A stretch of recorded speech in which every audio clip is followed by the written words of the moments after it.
The studio air was conditioned to a precise, artificial chill, the kind that preserved makeup and kept adrenaline high. In the center of Studio 1A, the usual morning cam had been surgically removed. The cooking segments were gone, the viral video monitors were blacked out, the high-energy, brightly colored graphics that usually screamed "today" had been replaced by a soft, amber-hued lighting scheme that suggested intimacy, depth, and the promise of a revelation.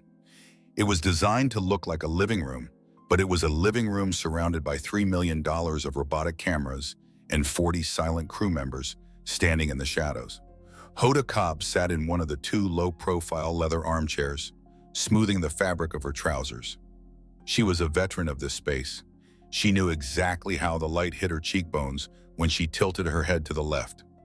She knew how to modulate her voice from the morning coffee cheerfulness to the serious journalist gravitas in a single breath.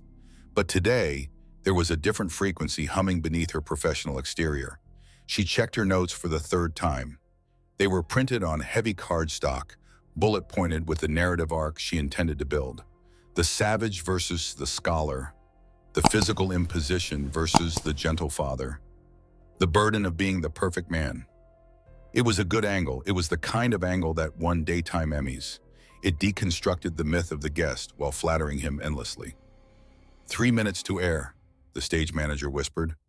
His voice was a ghost in her earpiece. Hoda nodded, exhaling a long, steadying breath. She looked across the low coffee table. Distressed oak, strategically placed books on Polynesian art and ocean conservation. To the empty chair opposite her, it was a large chair, chosen specifically for the guest. But even empty, it felt small compared to the presence that was waiting just off stage. Jason Momoa was standing in the wings. From Hoda's vantage point, she could only see his silhouette against the blue-lit backstage monitors. He wasn't pacing. He wasn't checking a phone.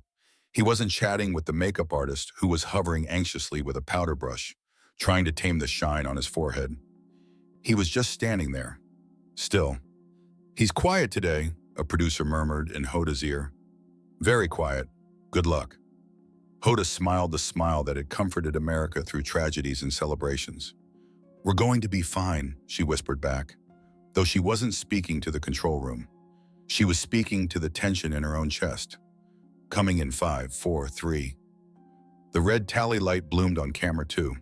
Hoda leaned forward, her eyes locking with the lens, instantly warm, instantly inviting. "He is a figure who commands attention simply by walking into a room," Hoda began, her voice dropping to that storytelling register that pulled viewers in from their kitchens and treadmills. "We know him as a warrior, a king of the seas, a man who embodies a raw, ancient kind of strength that seems almost out of place in our modern world." The monitors played a slow-motion montage, Jason roaring in a superhero film, Jason throwing a tomahawk, Jason riding a motorcycle through a desert. But beneath the armor and the intensity, Hoda continued, softening her tone, is a father, an artist, and a man deeply connected to the earth. Today, for the full hour, we are sitting down with Jason Momoa. No scripts, no filters, just the man himself. She turned her body toward the wings, opening her hand in a gesture of welcome. "Jason, welcome." He emerged from the shadows. The first thing the room felt was the displacement of air. He was massive, yes, dressed in a worn, faded pink t-shirt that strained against his chest and dark, loose linen pants. But it wasn't just his phantoms, it was his gravity. He didn't walk with the hurried, performative energy of most celebrities who jogged onto the set waving at an imaginary audience. He walked slowly. His boots made a heavy, rhythmic thud on the studio floor. Thud, thud, thud. He carried a pair of sunglasses in one hand. His hair was loose, a dark mane that caught the studio lights. He didn't smile for the cameras. He looked at Hoda, offered a small, respectful nod, and approached the chair. "Hi, Hoda," he said. His voice was a low rumble, barely picked up by the boom mic until he sat down. "It is so good to have you here," Hoda said, beaming, leaning in to bridge the gap between them. She wanted to establish the connection early, the physical mimicry of intimacy. Jason settled into the leather chair. He didn't cross his legs. He sat with his knees wide, his feet planted firmly on the floor, his large hands resting on his thighs. He looked grounded, like a tree that had grown through the floorboards. "Thanks," he said. The word hung there, short, polite, final. Hoda waited a beat, expecting the usual follow-up. "It's great to be here. Thanks for having me. I love the show." It didn't come. Jason was simply looking at her, his eyes dark and unreadable behind the faint squint he often wore. He wasn't being rude, he was simply being present. He didn't seem to feel the need to fill the silence that television despised. Hoda cleared her throat, seamlessly covering the half-second gap. "You know," she started, laughing lightly, "I was watching you walk out just now, and the crew, I wish you could have seen them. Everyone just stops. You have this energy, Jason. It takes over the room. Does it feel different for you walking into a studio like this versus, say, walking onto a film set?" It was a softball question, a vanity question. It was designed to let him be humble. Jason looked around the studio. He looked at the cameras, then up at the lighting grid, then back at Hoda. "It's bright," he said. Hoda paused, her smile fixed. "It is bright. We lit it special for you, though. We wanted to set a mood." "Yeah," Jason said. He shifted slightly, leaning back. "It's a lot of lights." He wasn't playing. He wasn't giving the soundbite. He was observing the reality of the room. Hoda mentally discarded her first 3 planned transitions. She realized with a prickle of instinct that the charming banner phase was not going to happen. Jason wasn't in the mood to banter. He was in the mood to be true. "Well," she pivoted, her voice taking on a more conspiratorial tone, "let's talk about where you're most comfortable. 'Cause looking at you sitting here in Midtown Manhattan, you look like a caged lion. You really do." She laughed again, inviting him to join in the joke of his own masculinity. Jason didn't laugh. He looked down at his hands, inspecting a large turquoise ring on his finger, then looked back up at her. "I'm not a lion, Hoda," he said softly. "I'm just a guy sitting in a chair." "Of course," Hoda said quickly, "but you know what I mean. The public perception. The world sees you as this larger-than-life figure. I mean, look at you." She gestured to his arms. "You're built like a superhero. Does that expectation, that need to always be the biggest, strongest guy in the room, does that ever get heavy?" This was the first real question, the first probe into the narrative she wanted to build. The sensitive giant. Jason took a slow breath. His chest rose and fell visibly. He seemed to be weighing the question, or perhaps weighing whether it was worth answering fully. "I don't carry the expectation," he said finally. "Other people carry it. I just carry my kids." Hoda nodded vigorously. "Right, your kids. And that's the side of you I really want to touch on today, because you play these characters who are violent, who are aggressive, who resolve things with their fists. But when you talk about your family, your face changes. You soften." She leaned forward, her elbows on her knees. "Is it hard?" she asked, lowering her voice to a whisper. "To switch that off?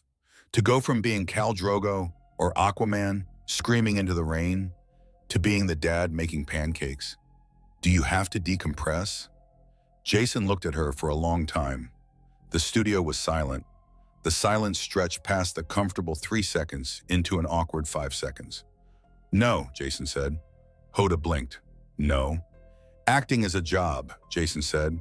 His sentences were short, clipped, but not angry, just efficient. "I go to work, I play pretend, then I come home. I don't need to decompress from playing pretend. Real life is the heavy part. The rest is just noise." "Real life is the heavy part," Hoda repeated, seizing on the phrase. "Tell me about that. What feels heavy to you right now, Jason?" She felt a small victory. This was the opening, the vulnerability. Jason turned his head slightly, looking past the cameras toward the darkened edge of the studio. His jaw muscles worked once, a rhythmic clench and release. "The world is burning, Hoda," he said. The tone wasn't dramatic, it wasn't preached. It was stated like a weather report. "We're poisoning the water," he continued, his voice dropping an octave, becoming a rumble that vibrated the floorboards. "We're ignoring the land. That's heavy. Pretending to fight a space alien isn't heavy. Watching an island sink? That's heavy." Hoda nodded, her expression shifting to practiced concern. She knew this territory. Jason the activist. It was safer than Jason the enigma. You've been so vocal about Hawaii, she said, about the environment, and I think people respect that passion. But do you ever feel like you're shouting into the void? You have this massive platform, millions of followers. Do you feel heard? Jason looked at her again. His eyes were incredibly intense, dark brown pools that seemed to lack the usual social spark that said, I like you, please like me. It's not about being heard, he said. It's about doing the work. But does it frustrate you, Hoda pressed, when you see policies that go against what you believe in? You have this image of being a tough guy. Do you ever want to just use that, get angry? She made a fist, miming a playful sort of aggression. Jason stared at her fist. Then he looked at her face. Anger is easy, he said. Everyone is angry right now. Turn on the news. Everyone is screaming. He leaned forward slowly, the leather of the chair creaking under the shift in weight. He placed his elbows on his knees, mirroring her position. But where Hoda looked eager, Jason looked immovable. I'm not interested in being angry for an audience, he said quietly. I'm interested in protecting things. There's a difference. Protecting, Hoda echoed. That's a very masculine instinct, isn't it? The protector. Jason frowned slightly. It was a micro-expression, a tightening between the eyebrows. It's a human instinct, he corrected her. Mothers protect, fathers protect. If you love something, you stand in front of it. It's not about being a man, it's about being awake. Hoda felt the narrative slipping. She was trying to frame him as the modern male archetype, and he was refusing to participate in the gendered aspect of it. He was universalizing everything, which was noble, but it didn't make for a catchy viral clip. She decided to try a different tack, a more personal one. Let's talk about that standing in front idea, she said, because you do that for your family. You are notoriously private. You keep your kids out of the spotlight. You keep your personal life very guarded. Jason said nothing. He just watched her. But, Hoda continued, you are also one of the most photographed men in the world. People are obsessed with you, Jason, and I have to say part of that obsession is, well, it's the physical, it's the look. She gestured to a monitor where a shirtless photo of him from a magazine shoot appeared. Does it ever feel objectifying, she asked, to have the world staring at you, analyzing your body, treating you like a specimen? It was a question she might have asked a woman framed as empowerment, but asking it to him, she was trying to get him to admit vulnerability about his vanity. Jason looked at the monitor. He looked at the photo of himself, oiled and flexed. He didn't look proud. He looked bored. It's marketing, he said. Just marketing? Hoda asked. It doesn't affect you personally? When you read comments or see headlines about your dad bod or your shredded bod? Jason turned his gaze back to her.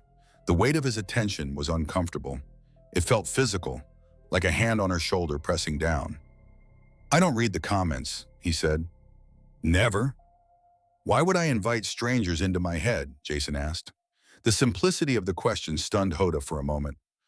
Well, she stammered slightly, because that's the exchange, isn't it? You give the art, the audience gives the feedback. No, Jason said, I give the art.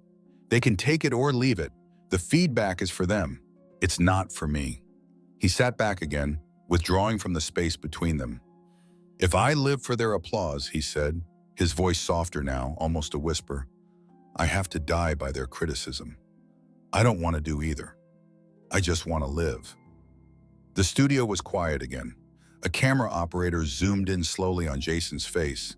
He wasn't blinking much.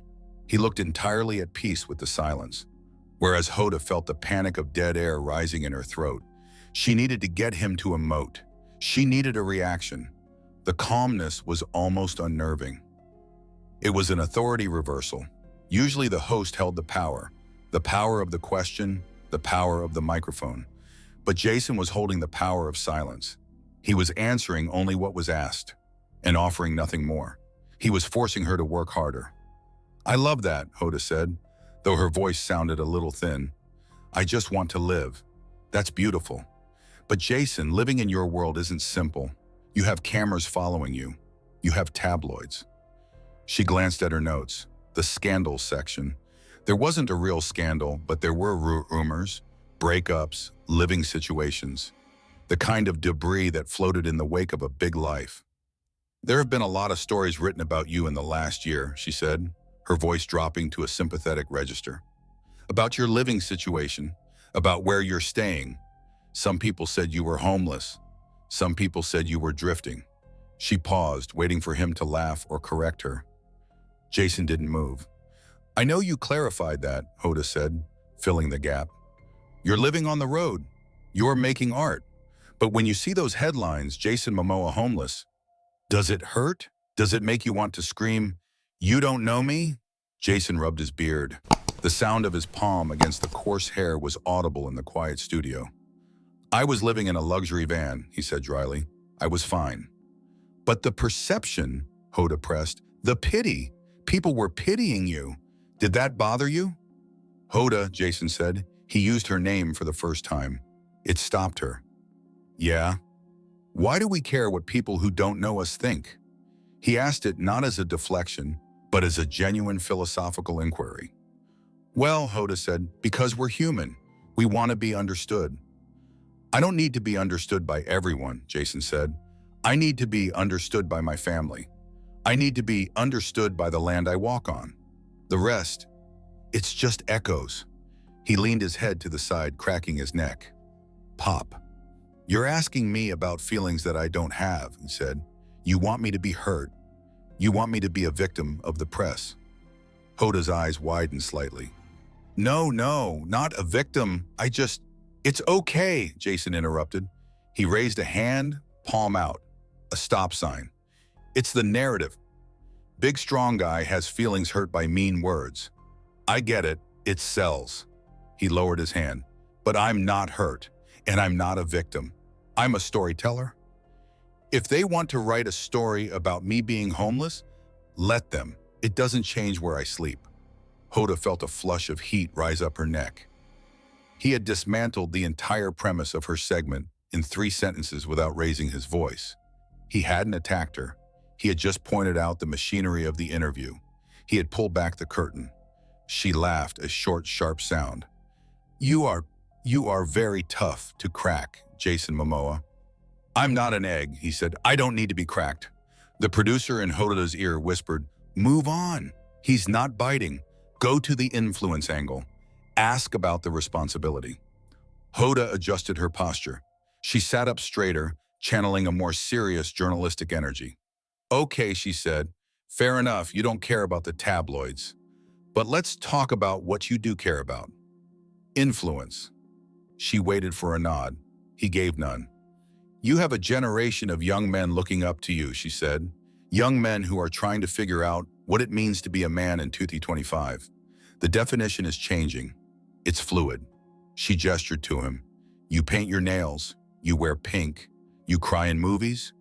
But you also throw axes and ride motorcycles. You are blending these worlds. I'm just wearing clothes, Hoda, Jason muttered. But it means something, she insisted. To the kid in Ohio watching this, seeing Khal Drogo in a pink scrunchie, that sends a message.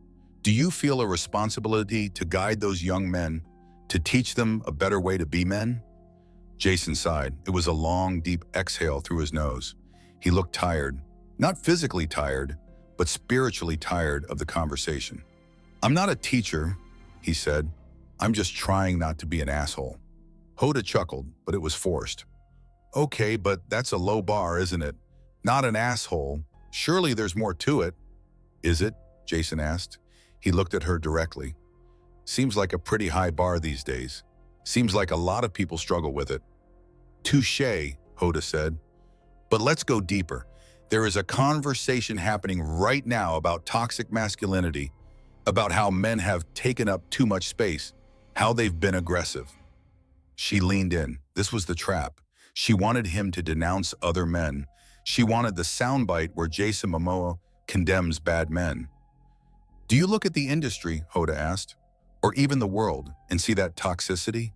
Do you feel like you have to apologize for the history of how men have behaved? The air in the studio grew very still. This was a political question wrapped in a social wrapper. Jason looked at the floor. He ran a thumb over the fabric of his pants. He stayed silent for a long time. The control room held its breath. "I don't apologize for existing," Jason said finally. His voice was lower now. "I don't apologize for being a man, and I don't take responsibility for what other men have done." He looked up, his eyes hard. "I am responsible for my actions, for how I treat women, for how I treat the earth. That's it. I'm not carrying the guilt of the world. That's too heavy. I can't swim with that." "But," Hoda pressed, sensing friction, "don't you think someone with your power has a duty to speak out? To call it out?" "I speak by living," Jason said. "I speak by how I raise my son. I don't need to get on a soapbox and lecture people. People are tired of being lectured, Hoda." He looked at her pointedly. "They just want to see someone living well. That's the best lecture." Hoda felt the pushback. It was gentle, but it was firm. He was refusing the role of the celebrity moralist. "Okay," she said, retreating slightly. "Living well? Let's talk about that. Let's talk about the joy." She smiled, trying to reset the temperature of the room. "You post these videos. You're rock climbing. You're riding vintage bikes. It looks like pure freedom. But I wonder," she paused for a dramatic effect, "is there a loneliness in that freedom? You're always moving. You're always on the go. Is Jason Momoa running towards something or running away from something?" It was a classic Barbara Walters style question. Pseudo-psychology. Jason looked at her with a mix of amusement and confusion. "I'm just traveling, Hoda," he said. "I like to see things." "But the restlessness," she insisted, "where does it come from? Is it a void?" Jason shifted. He uncrossed his arms and placed his hands on the arms of the chair. His body language changed. He was becoming larger, expanding into his space. "You really want there to be something wrong with me, don't you?" he asked. He asked it with a smile, but the smile didn't reach his eyes.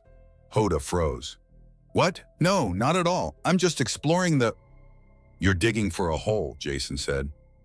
He wasn't shouting. He was speaking as if he were explaining how to fix a carburetor. Calm, matter of fact. "You're looking for the crack, the trauma, the void. Why is he running? Is he lonely? Is he sad?" He shook his head gently. "I'm happy, Hoda. I'm alive. I have my health. I have my kids. I have the ocean. Why isn't that enough for the story?" "It is enough," Hoda protested, her voice pitching up slightly. "It is.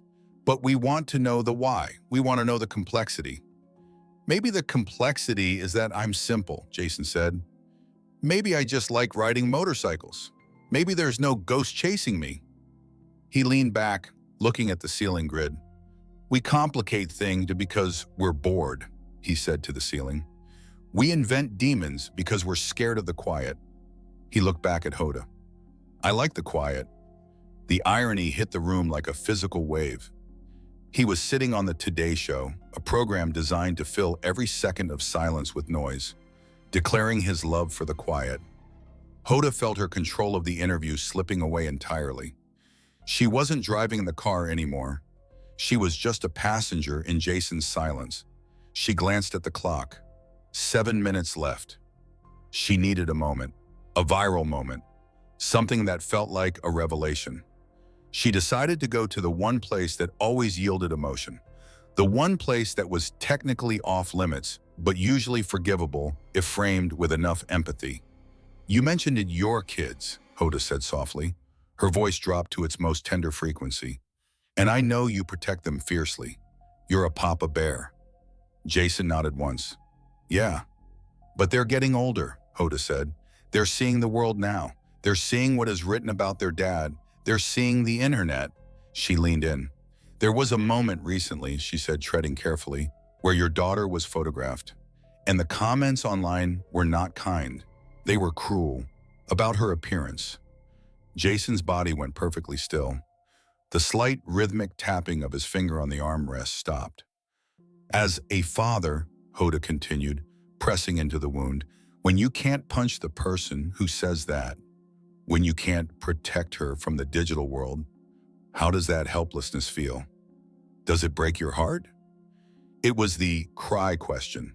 She wanted the tear in the eye. the moment of paternal vulnerability. But the air in the studio didn't soften. It froze. Jason looked at Hoda. His face had lost all expression. The faint amusement was gone. The cool guy vibe was gone. He looked at her with a clarity that was terrifying. "We're not doing that," he said. His voice was a decibel lower than before. Hoda blinked. "I'm sorry?" "We're not talking about my daughter," Jason said. "And we're not talking about comments about her." "I understand," Hoda said quickly, raising a hand. "I wasn't asking you to repeat them. I was asking about your feeling as a father." "No," Jason said. He didn't interrupt her with volume. He interrupted her with finality. "You're bringing it into the room," he said. "You're bringing that energy here. I don't want it here." "I'm on your side, Jason," Hoda pleaded, her smile faltering. "I'm highlighting how hard it is to be a parent in the public eye." "You're highlighting the cruelty," Jason said. "You're giving it oxygen." "I don't give it oxygen." He shifted in his chair, turning his body slightly away from her, effectively closing off the physical connection. "I didn't mean to imply," Hoda started, but the sentence died in her throat. She looked at her cue cards as if they might offer a parachute, but the cards only had words like vulnerability, fatherhood, and online hate printed in bold sans serif font. They were useless now. Jason was looking past her left shoulder toward the dark recess where the craft services table was likely set up. He wasn't pouting, he wasn't scowling, he was simply absent. He had withdrawn his consent to be intimate, and the vacuum that created in the room was suffocating. "Okay," Hoda said. She cleared her throat, a sharp percussive sound in the dead air. "Understood. We respect that boundary completely." She forced a smile, resetting her facial muscles with the muscle memory of 30 years in broadcasting. "Let's pivot," she said, her voice a little too bright, a little too loud. "Let's talk about the future. You have so many projects in the pipeline. You're writing, directing. When you look at the next 10 years, Jason, what is the legacy you want to build? Is it cinema? Is it activism?" She leaned back, mimicking a relaxed posture, trying to signal to him that the danger had passed. "Come back," her body language said. "The water is safe again." Jason turned his head slowly back to her. The movement was deliberate, like a turret turning. "The legacy isn't for me," he said. "Right," Hoda nodded encouragingly. "It's for the world, but what is it?" "It's just cleaning up the mess," Jason said. "Cleaning up?" "The mess," he repeated. "We make a lot of trash. Movies are trash. Plastic is trash. Opinions are trash. I just want to leave the beach cleaner than I found it. That's it." Hoda laughed uncertainly. "Movies are trash. You don't mean that.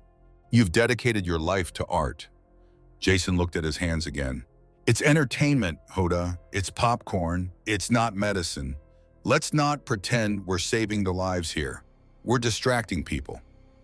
"But distraction is important," Hoda countered, sensing a philosophical debate she could perhaps win, or at least manage. "People need escape. You give them hope. You give them heroes." Jason looked up, and for the first time there was a flicker of genuine pity in his eyes. Not for himself, but for her. For the machine she represented. "Heroes are just people who didn't run away," he said softly. "We sell them on lunchboxes. We turn them into cartoons. That's not hope. That's merchandise." He placed his hands on his knees. It was a preparatory gesture. "I think we're done, Hoda," he said. It wasn't a question. It wasn't a negotiation.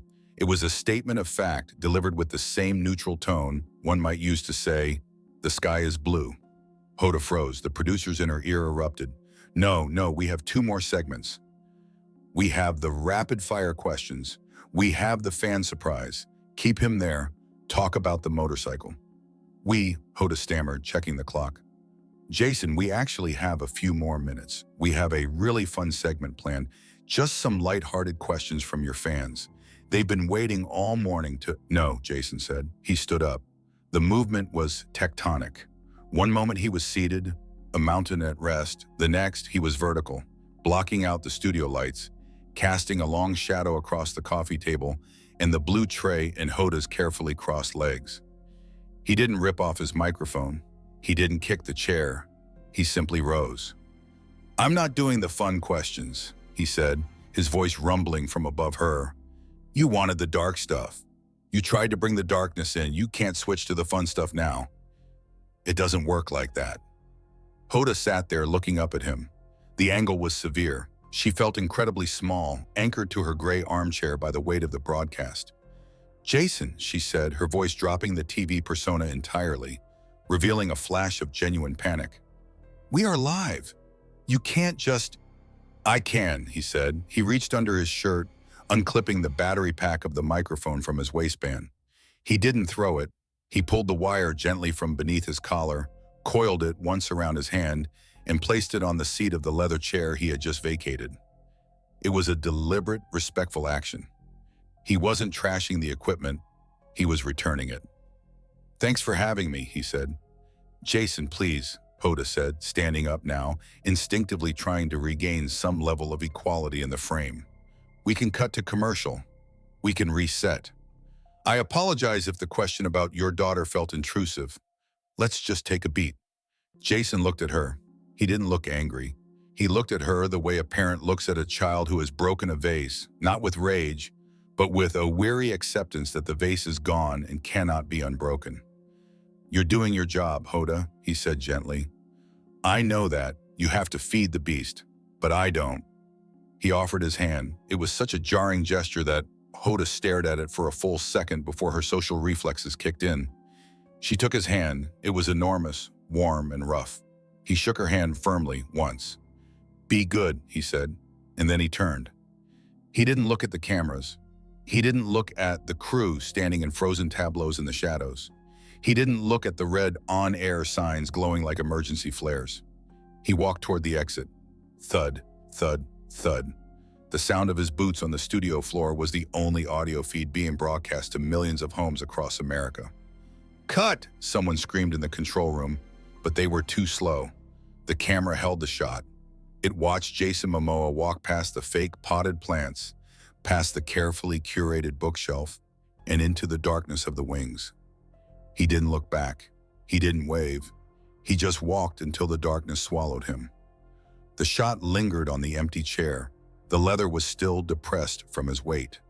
The black coil of the microphone sat in the center of the seat like a curled snake. Hoda Kotb stood alone in the center of the warm, amber-lit set. She looked at the empty chair. Then she looked at the camera.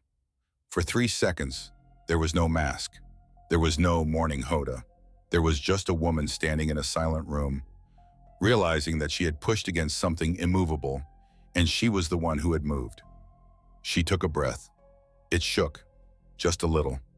"Well," she said to the camera. Her voice was quiet, stripped of its usual resonance. That was Jason Momoa. She looked down at her hands, then back up, a faint, rueful smile touching her lips. "Sometimes," she said, "the story you plan isn't the story you get. And sometimes silence speaks louder than any answer we could hunt for." She clasped her hands together. "We'll be right back." The music swelled, the upbeat, chiming Today Show theme, but it felt discordant, jarring against the heavy, lingering atmosphere of the room. The graphics swooped in, covering Hoda's face. But the image burned into the screens of viewers everywhere was not the graphic. It was the empty chair. And the realization that true authority isn't about who asks the questions, or who holds the microphone, or who controls the lights. True authority is the ability to simply walk away.